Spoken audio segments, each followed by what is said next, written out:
Hello, everybody. Josh Neighbors here, Locked On Nationals podcast. We are recording this on June 2nd. You will hear this on June 3rd, 2022.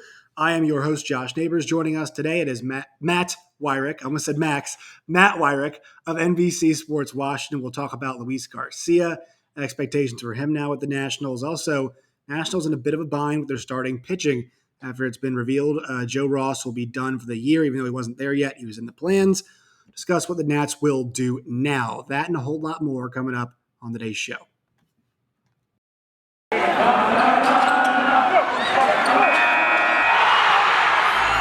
are Locked On Nationals, your daily Washington Nationals podcast, part of the Locked On Podcast Network, your team every day.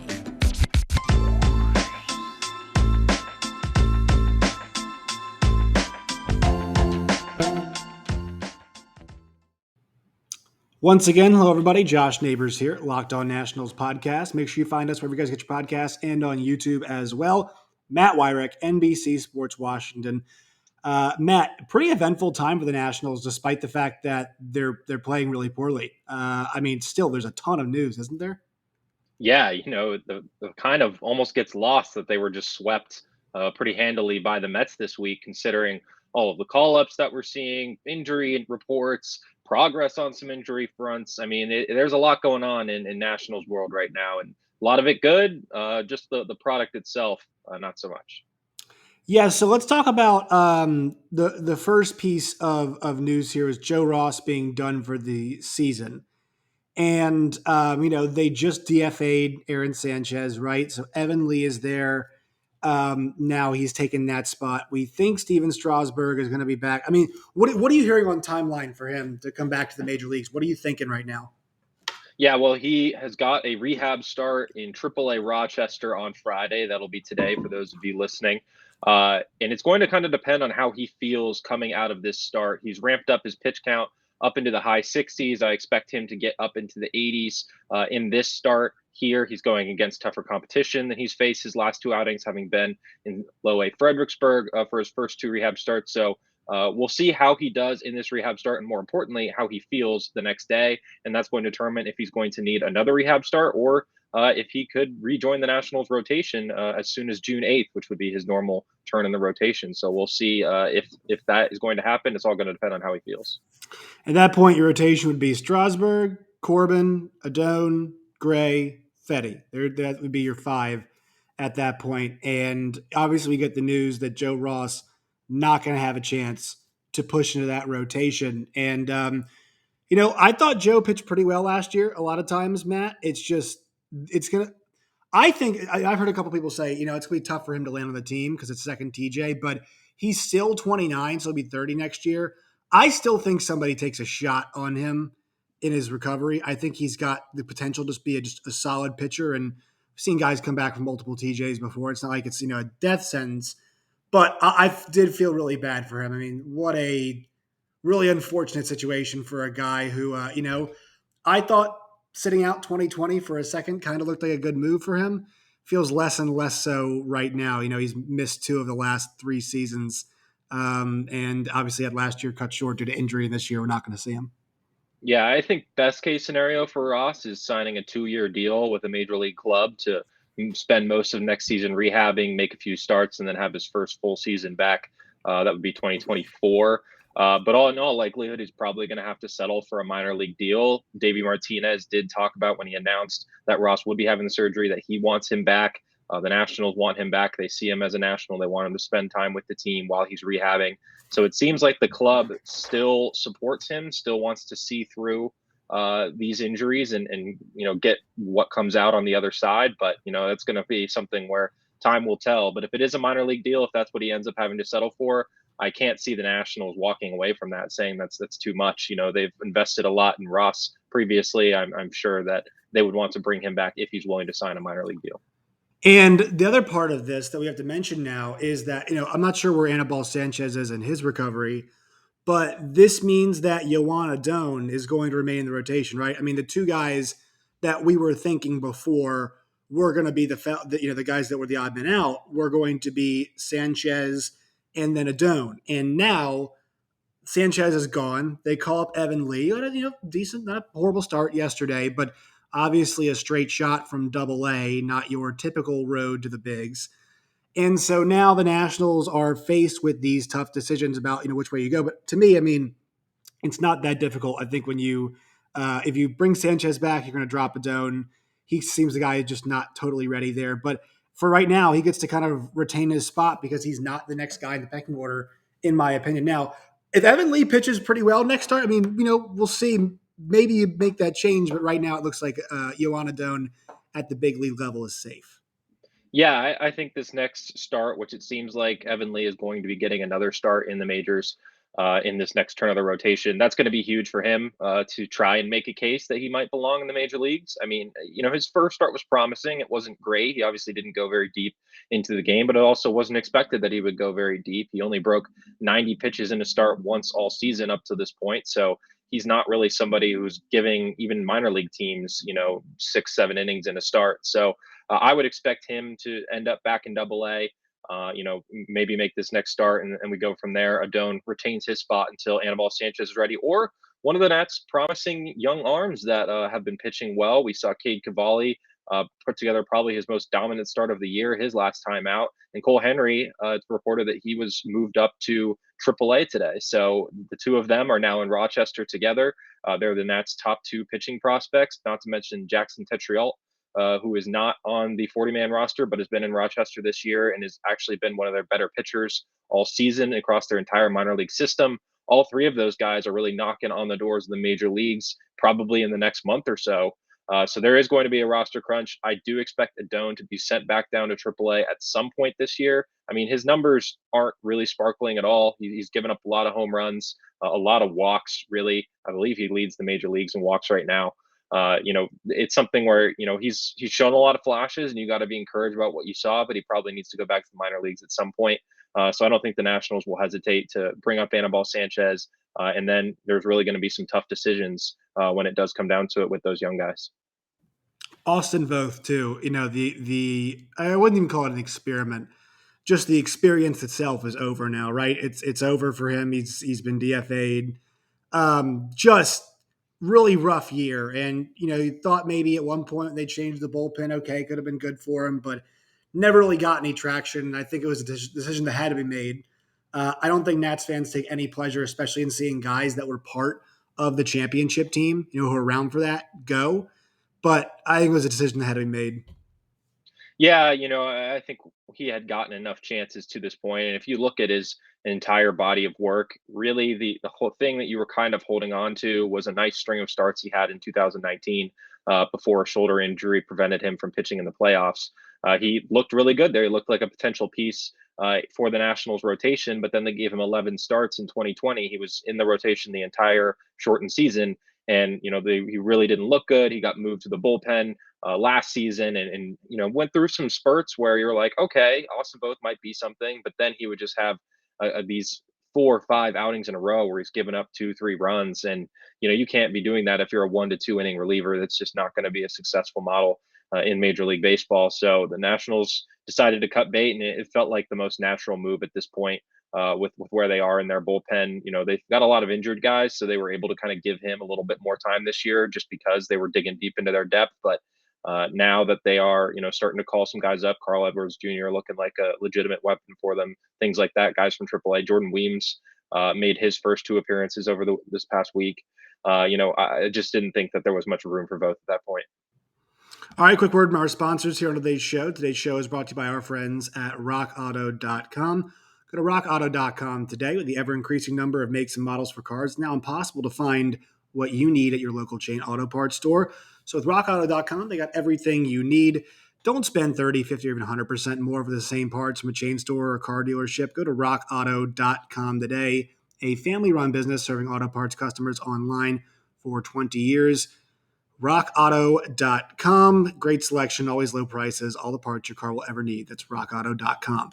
All right, so you got the chance, you're teasing this last week, you got the chance to talk to Luis Garcia, and lo and behold, Luis Garcia gets the call up to the big leagues in the place of Alcides Escobar. Now, we're not sure how long it's going to be, right? I mean, Escobar's on the 10-day IL, I believe it is. Yes. So we'll see how that comes along. Gets a hit yesterday. Strike strikes out 3 times yesterday as well. So when you think about Luis Garcia and think about him at the big league level, like what are your thoughts about what are we looking for now? Because this is what his third stint now in the big leagues. And I know he's still a young guy, but I think it's okay for Nationals fans to say, all right, yeah, this is the third time around. It's not like this guy is just getting up to the major leagues. He's played a decent amount of games. What should we look for from Luis Garcia? Where do we think we're going to see the improvements? So unfortunately, I didn't get to talk to Luis. Oh, Was wait. supposed to this past Okay. week, but we got moved back because of some logistical things, and then the Escobar injury happened, and he just got called up, so it kind of cut it Right. short right there. So I didn't get to talk to him, but did talk to his manager Matt LeCroy and teammate Trace Barrera about what they've seen from him this year. And the big thing seems to be that there's more focus coming out of Luis Garcia now. It's not so much I'm a kid just trying to have fun, doing what I can. One thing that LeCroy pointed to was the fact that he stretches a lot now. When he was a 19-year-old, LeCroy managed him back in Double A, and Garcia didn't really care too much about stretching because he was just athletic enough, to not really need it. But now he kind of takes the time to take care of his body, takes the time to prepare for games, for at bats, for individual moments to make better decisions. And so that's been the big thing that they've really harped on. The Nationals have talked about how they wanted him to work on his defense, and he worked with the Nationals' newly created position, their infield coordinator at AAA Rochester, one of the many new positions that they added in their player development staff this year. They spent a lot of time working with Garcia at shortstop, and he went 26 games without an error at one point. Really seemed to have more fundamentally sound defense. So I'm honestly more interested in seeing how he does defensively, because that's what the Nationals have talked so much about as what he needs to improve. But at the plate, he showed a lot more plate discipline in AAA than maybe we have seen in years past. And that's kind of, if that's for real, the 3 strikeouts that he had in that first game yesterday are a little bit uncharacteristic. That's not something we're necessarily going to see should his AAA results carry over to the major leagues. So for him, I would look to see him being patient at the plate, taking those pitches that are just outside, not trying to force the moment because he's still only 22 years old, got up to the majors really early, and that can, really, really affect a player. And Lee Corey mentioned that as well. So, I think it's something where, now he's in the majors. How does he settle in? Does he still hit and take the same approach that he did in AAA and not let the moment get too big for him? Those are going to be the biggest things I'm looking for. So for him this year in 42 games in AAA, 175 ABs, 32 RBIs, 8 homers, 34 Ks, 16 walks, 314 average, 368 on base, 531 slugging, 899 OPS. So yeah, I mean the hitting stuff, like I think a lot of that comes right with age and just discipline at the plate.